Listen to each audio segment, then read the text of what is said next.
My name is Dorothy Washington. I'm 74 years old from Atlanta, Georgia, and I'm about to tell you how my nephew, Marcus, thought he could forge my will to steal my $850,000 estate while I was recovering from diabetes complications, not knowing he'd picked the wrong woman to mess with. You see, I'd spent 35 years as a probate clerk at Fulton County Superior Court, processing thousands of wills, estates, and fraud cases that taught me exactly how inheritance thieves operate. It started 4 months ago when I had to spend a week in Grady Hospital for diabetic ketoacidosis. At 74, any medical emergency is serious business. But thank the Lord my blood sugar stabilized, and the doctor sent me home with strict diet instructions and closer monitoring. Marcus is my late sister Evelyn's boy, 45 years old now, and he has been struggling with money problems his whole adult life. When Evelyn passed 5 years ago, Marcus became my closest living relative, and I welcomed him with open arms. He'd been staying in my Cascade Heights house during my hospital stay, supposedly taking care of things while I recovered. "Aunt Dot, you scared me to death," he said, visiting me in that ICU.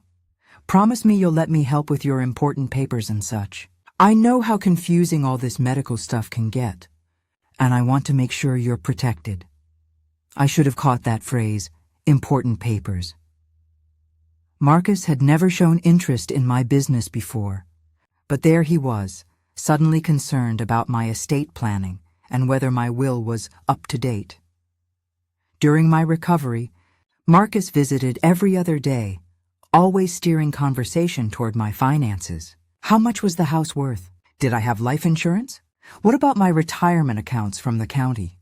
He'd offer to drive me to doctor appointments, then suggest stopping by my attorney's office just to make sure everything's in order. "Aunt Dot, after what happened to you, maybe we should review your will," he'd say. "Make sure it reflects what you really want." I could call Mr. Johnson's office and set something up. Robert Johnson had been my estate attorney since 2015, handling my retirement planning and the will I'd updated after Evelyn died. Marcus knew Mr. Johnson's name because I'd mentioned him during Evelyn's funeral arrangements. The warning signs multiplied when Marcus started asking specific questions about my assets. What was my pension worth? How much had I saved? Did I have any valuable items he should know about for insurance purposes? "Marcus, why are you so interested in my financial situation all of a sudden?" I asked during one visit. "Aunt Dot, I'm just worried about you. You're getting older, you had this health scare, and I want to make sure family is taken care of. You know how much I love you." Love. That word would come back to haunt him. The discovery came 6 weeks after my hospital stay when I got a call from Mr. Johnson's secretary, confirming my appointment for will revision the following Thursday at 3 p.m. "I'm sorry, but I didn't schedule any appointment," I told her. "That's strange." "Mrs. Washington, your nephew Marcus Johnson called last week saying you wanted to update your beneficiaries. He said your health scare made you realize some changes were needed." Marcus Johnson. My nephew had used my attorney's last name when making the appointment, hoping to sound official and legitimate. But he made one crucial mistake. Mr. Johnson's secretary had known me for 8 years and knew I always made my own appointments. I hung up and called Mr. Johnson directly. "Robert, we need to talk. Somebody's been impersonating family to access my estate information." "Dorothy, I was hoping you'd call. I've been getting some unusual calls about your will. Can you come in tomorrow and bring photo ID, all of it?" That afternoon, sitting in Mr. Johnson's office on Peachtree Street, I learned the full scope of Marcus's betrayal. "Dorothy, someone claiming to be your power of attorney has been calling, wanting copies of your will." They knew details that made them sound legitimate. Your hospital dates, your sister's death, even your social security number. "Did you give them anything?" "Of course not." "But Dorothy, whoever this is has been studying your family situation closely. They're planning something, and it isn't good." That evening, I sat in my living room looking at family photos. Pictures of me raising Marcus after his daddy left, helping him through school and bailing him out of financial trouble time and again. And I made a decision that would change both our lives forever. Marcus thought he was dealing with a sick old woman who wouldn't notice her will being forged. Instead, he declared war on Dorothy Washington, who'd spent 35 years in probate court learning exactly how to catch inheritance thieves and send them to prison. The war had begun, and only one of us was walking away with anything. Before I tell you how I destroyed Marcus, you need to understand exactly what he was plotting to take from me. For 40 years, I'd built my life through honest work, smart saving, and sacrifices that my own nephew had watched me make for our entire family. I started at Fulton County Superior Court in 1985, fresh out of secretarial school, earning $12,000 a year as a filing clerk. While other young women were buying fancy clothes and going out every weekend, I was saving every penny I could, sending money home to help my mama and putting the rest in the bank.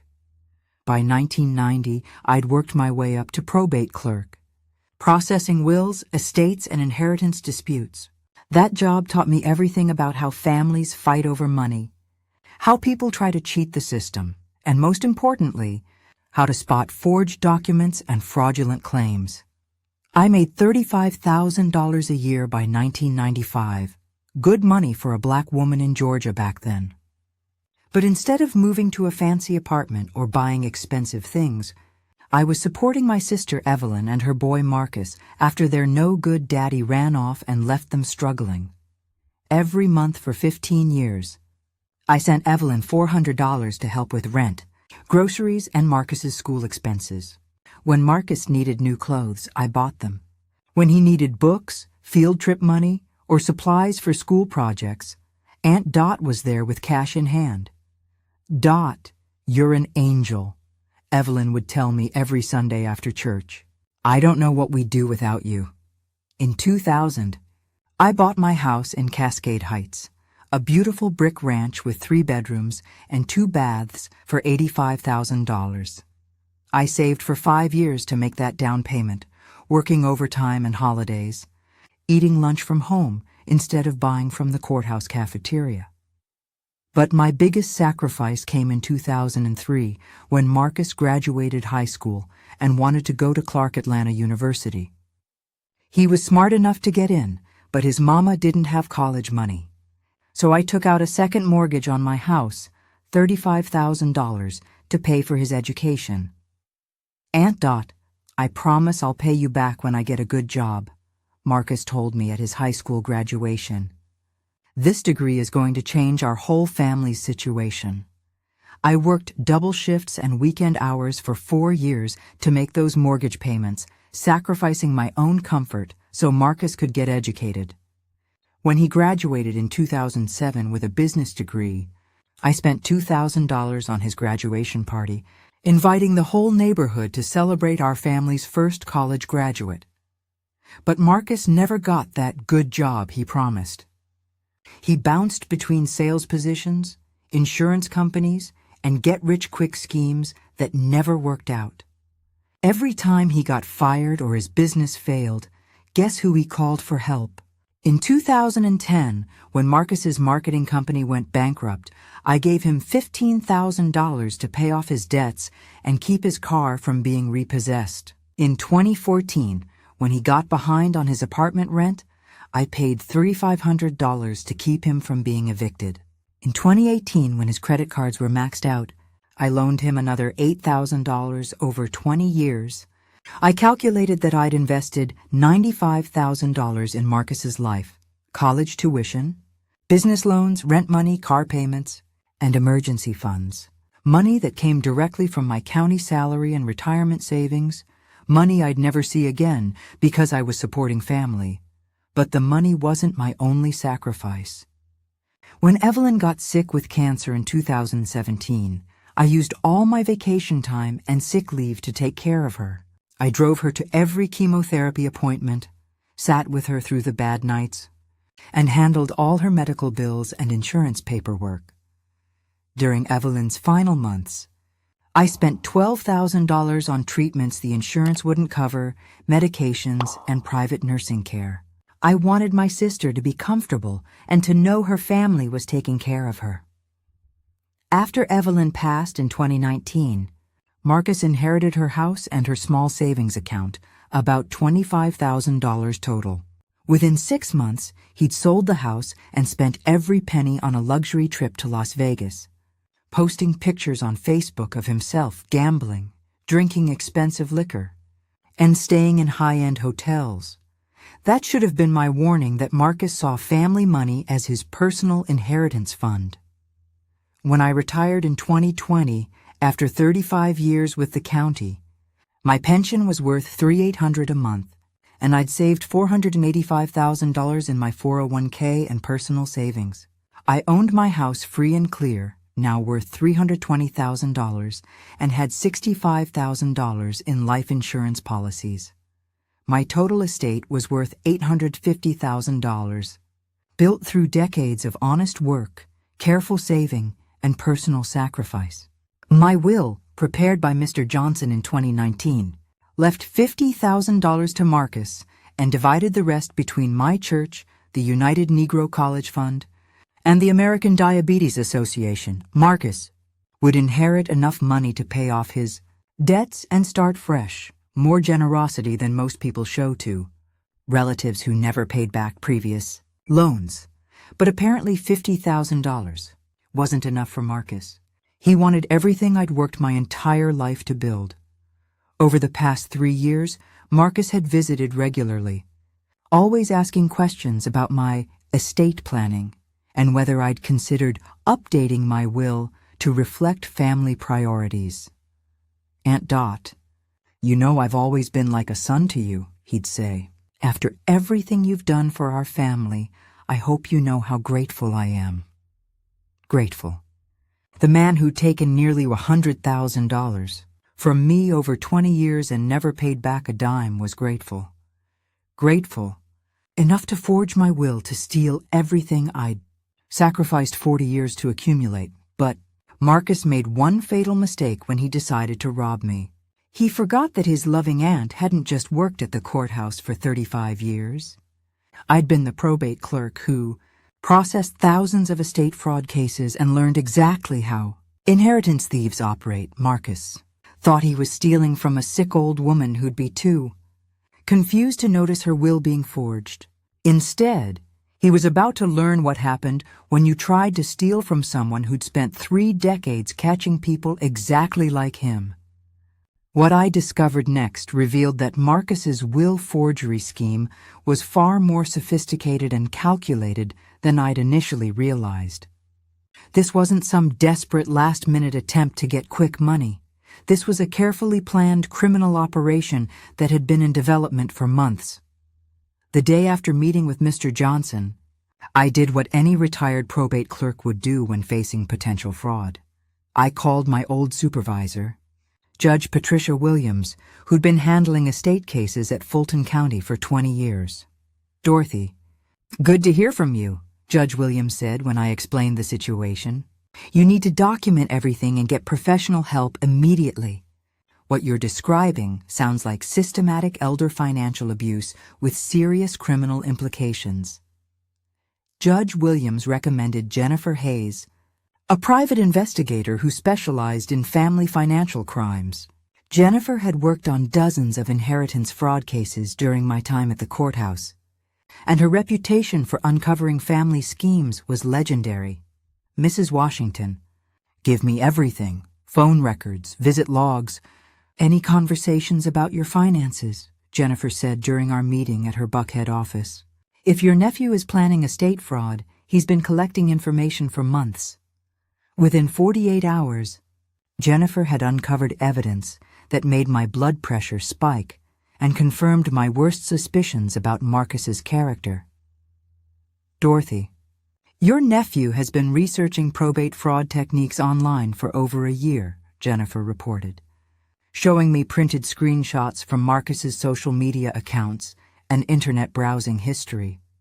"He's been reading articles about challenging elderly relatives' mental competency, visiting legal forums about will contests, and even researching document forgery services.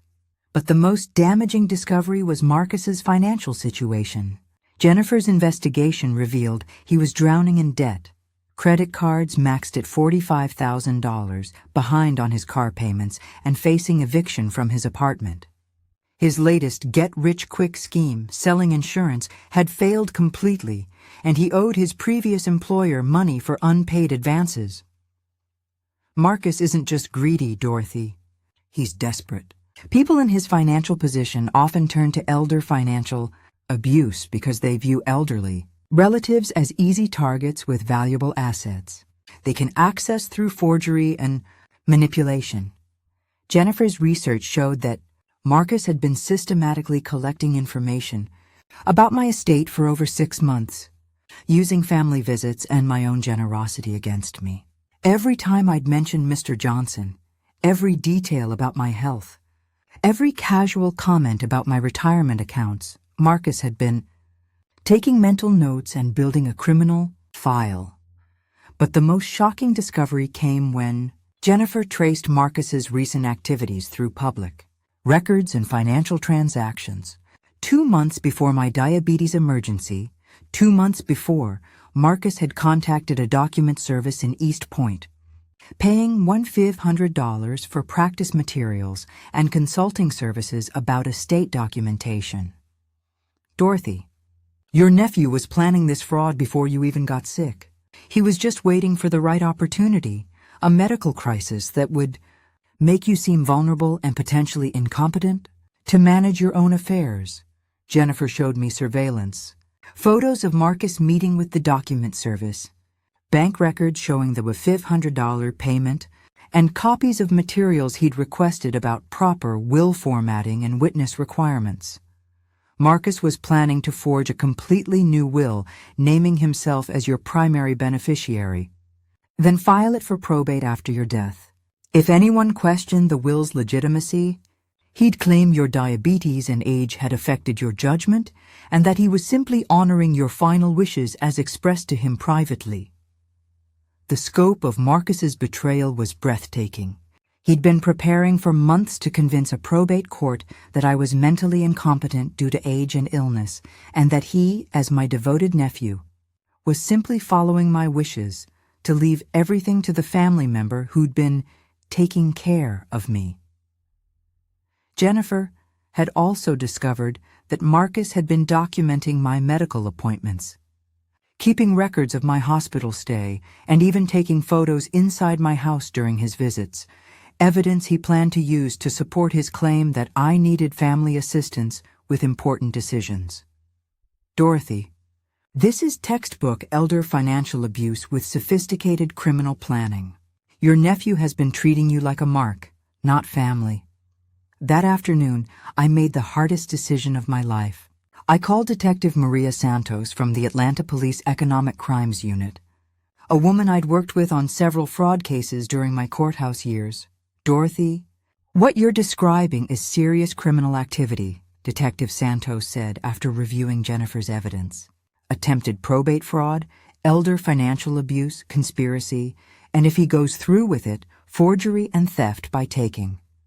We're looking at felony charges that could put your nephew in state prison for 5 to 10 years. That's exactly what I was hoping you'd say, Maria.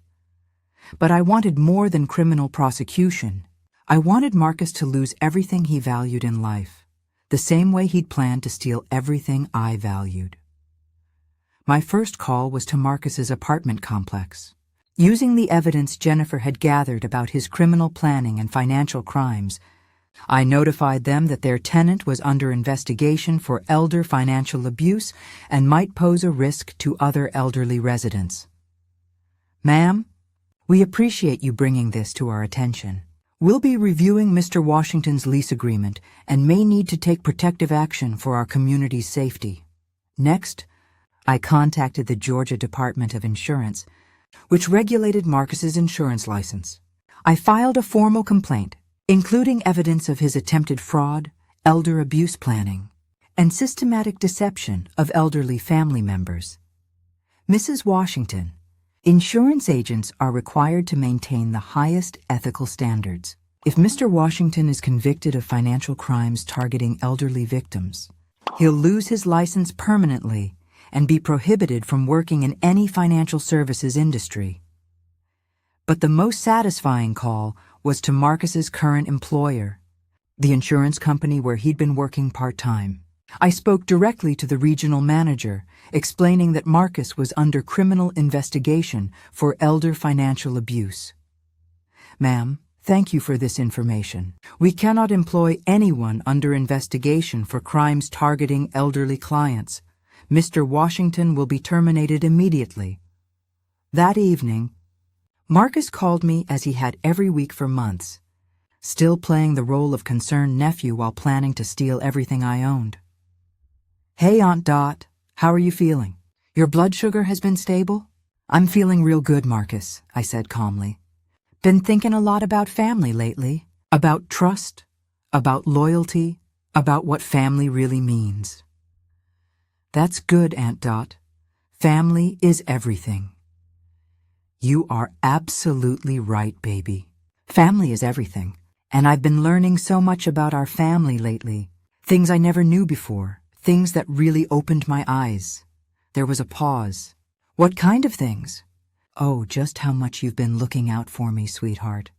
You've been planning for my future, researching all kinds of legal stuff to help me. I know about your visits to that document service, your research into probate law, and your detailed planning for my estate. I know about everything, Marcus."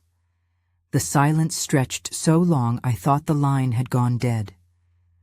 "Marcus, are you still there?" "Aunt Dot, I don't know what you're talking about." "Of course you do, baby. But don't worry. Everything's going to be taken care of real soon, just like you planned." When I hung up, I sat in my kitchen looking at 40 years of family photos. And I felt something I hadn't experienced since my courthouse. Days, the satisfaction of catching a criminal in the act, and knowing justice was coming. Marcus thought he'd been hunting a vulnerable elderly diabetic who wouldn't notice her will being forged. Instead, he'd declared war on a retired probate clerk who'd spent 35 years learning exactly how to destroy inheritance thieves. The next morning, I did something I hadn't done since retiring 3 years ago. I put on my best Sunday suit, arranged my silver hair in the professional style I'd worn to court for decades, and walked into the law offices of Williams & Associates like I was reporting for the most important case of my life. Attorney James Williams III had handled some of the most complex estate fraud cases I'd processed during my courthouse career. When his secretary announced me, James came out personally with the respect accorded to veteran court employees. "Dorothy Washington, what brings our legendary probate expert back to active duty?" "James, I need to retain your firm for a criminal matter involving estate fraud. And this time, it's personal." For the next 2 hours, I laid out Marcus's criminal scheme with the precision of someone who'd processed thousands of similar cases. Jennifer Hayes' investigation file, Detective Santos's criminal documentation, and my own analysis of probate law created an airtight prosecution framework. "Dorothy, this is the most thoroughly documented elder fraud attempt I've ever seen," James said, reviewing my materials. "Your nephew isn't just facing state charges. Attempted probate fraud involving interstate document services makes this federal wire fraud and mail fraud. James, I don't want just criminal prosecution. I want complete financial destruction. Civil penalties under Georgia's elder abuse statute, asset forfeiture, and judgment lines that follow him for life." That afternoon, James filed a comprehensive civil lawsuit seeking $425,000 in damages, half my estate value under Georgia elder abuse law, plus punitive damages for emotional distress and criminal conspiracy. Under state law, attempted elder fraud carried the same financial penalties as completed fraud. But criminal prosecution was only the foundation of my revenge strategy. I wanted Marcus to lose everything he'd ever valued, starting with his ability to earn a living. Detective Santos had been building the criminal case with methodical precision. Marcus's document service, faced with conspiracy charges, agreed to cooperate fully in exchange for immunity. Mrs. Washington, your nephew paid for detailed consultation on will formatting, witness requirements, and probate filing procedures, Detective Santos reported. We have recordings of him specifically discussing plans to forge your will and claim mental incompetency. This case will result in conviction. The federal investigation expanded when FBI agents discovered Marcus's scheme involved wire fraud across state lines and mail fraud through the Postal Service. His use of electronic communications and mail services to research my assets made it a federal crime. Ma'am, your nephew is facing federal charges carrying 5 to 10 years in prison, plus complete asset forfeiture of anything purchased with proceeds from criminal activity, Special Agent Rodriguez explained. But the most satisfying justice came from professional consequences. The Georgia Department of Insurance moved swiftly once presented with evidence of Marcus's criminal planning and elder abuse conspiracy. Mrs. Washington, insurance agents convicted of financial crimes face permanent license revocation and lifetime prohibition from working in financial services, the investigator informed me. Within 1 week, Marcus received notice that his insurance license was suspended pending criminal resolution, effectively ending his career and eliminating his income source. Next came his apartment eviction. Marcus's landlord, presented with evidence of his criminal activity and elder fraud planning, invoked the lease clause about criminal activity and demanded immediate vacation. Mr. Washington, criminal conspiracy and elder abuse planning violate your lease agreement. You have 15 days to vacate or face formal eviction proceedings. I also contacted Marcus's creditors, credit card companies, his car loan company, and collection agencies, providing them with documentation of his fraud charges and criminal investigation. Within days, his accounts were accelerated and demanded immediate payment. But the centerpiece of my legal strategy was something I'd perfected during 35 years of probate work, using the criminal's own evidence against them. In civil court, James Williams filed for emergency asset preservation, arguing that Marcus's documented fraud planning showed clear intent to steal my estate and that his current assets represented proceeds of attempted criminal activity. Your Honor, the defendant spent over a year planning to defraud my client of her $850,000 estate, James argued before Judge Patricia Williams. His own documents, internet research, and paid consultations prove premeditation, criminal conspiracy, and systematic elder abuse planning. Judge Williams, who'd seen countless estate fraud cases during her career, was not impressed with Marcus's court-appointed defense attorney. Mr. Washington, the evidence shows clear criminal intent to commit multiple felonies against your elderly family member. I'm granting the plaintiff's motion for asset preservation and appointing a receiver to manage your financial affairs pending trial resolution. Marcus's car, his apartment deposit, his bank account, and his few remaining assets were frozen pending trial. He couldn't access his money, couldn't move, and couldn't pay for better legal representation.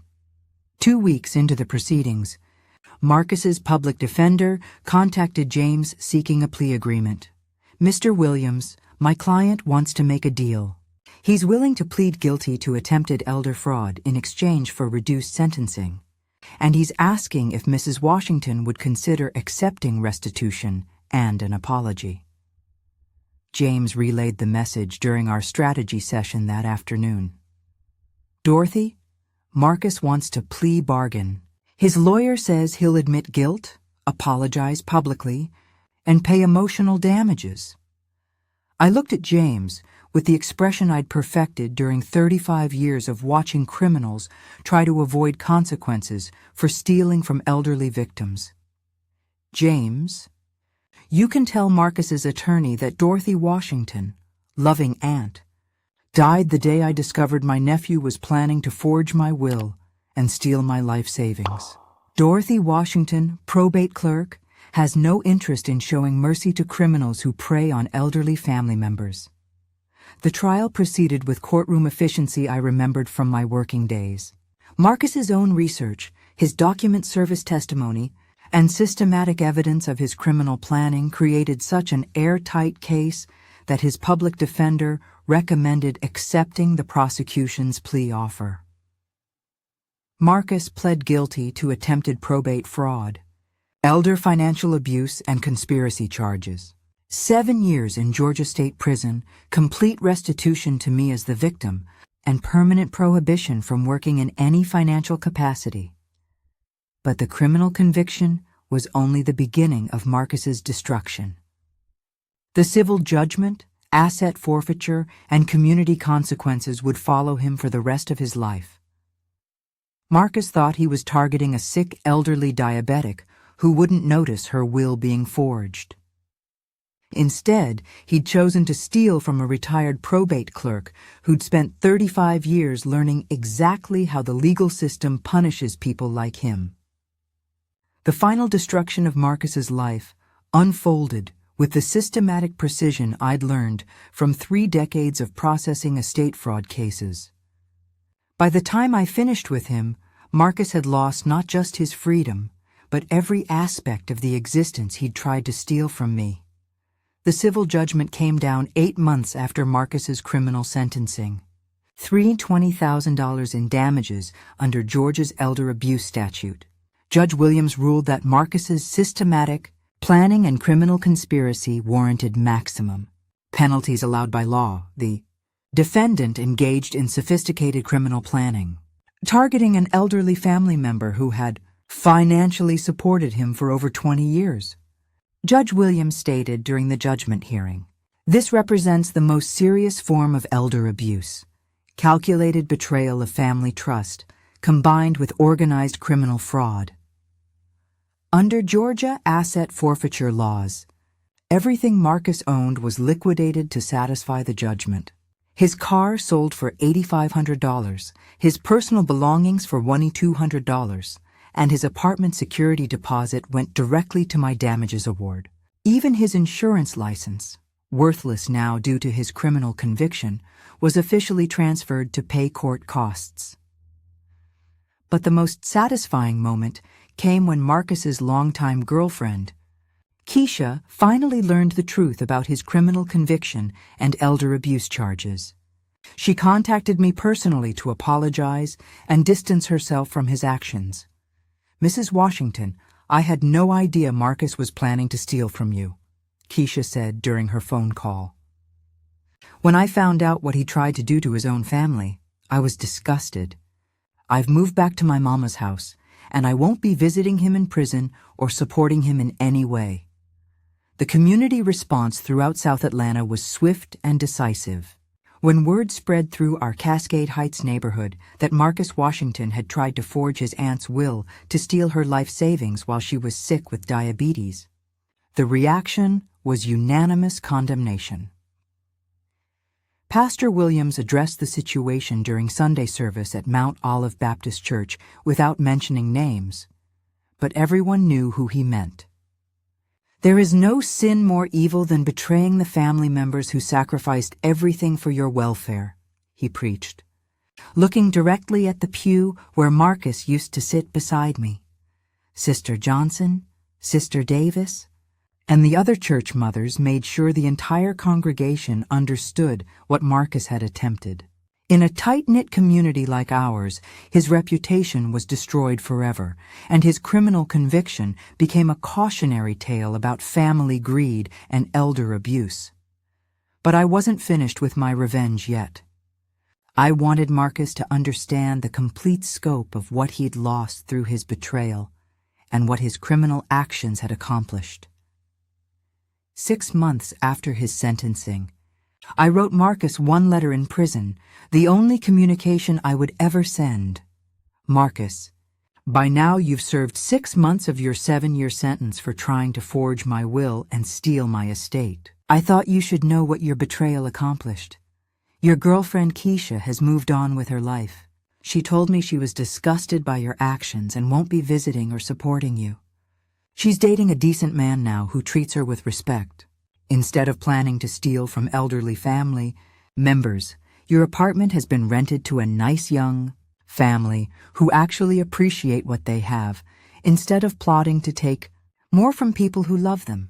Your car was sold to pay part of the civil judgment against you. The new owner is a college student, working 2 jobs to pay for school, something you never had to do because I paid your tuition with money I earned through honest work. But here's what I really want you to understand. Your betrayal didn't just destroy your life, it created something beautiful. I've used the money recovered from your civil judgment to establish the Evelyn Washington Memorial Scholarship at Clark Atlanta University, named after your mother, who would be ashamed of what you became. Every year, that scholarship will help a deserving student get the education I provided for you, education you threw away when you decided to become a criminal instead of the man your mama and I tried to raise. The scholarship recipients will know they're benefiting from a criminal's punishment, and every graduate we help will represent the positive outcome of your negative choices. You thought you could steal from the aunt who'd supported you for 20 years, but instead, you've ensured that other young people will receive the opportunities you wasted. Your mama Evelyn raised you better than this. She taught you about family loyalty, respect for elders, and earning what you receive through honest work. You chose to ignore every lesson she tried to teach you. I hope you use these remaining 6.5 years to think about the man you could have been versus the criminal you chose to become. But don't expect reconciliation when you get out. I've spent my career learning that some actions can't be forgiven, only punished. Dorothy Washington founder, Evelyn Washington Memorial Scholarship Fund. Today, I'm 76 years old, living peacefully in my paid-off house in Cascade Heights, with a profound sense of justice I never expected to feel after such personal betrayal.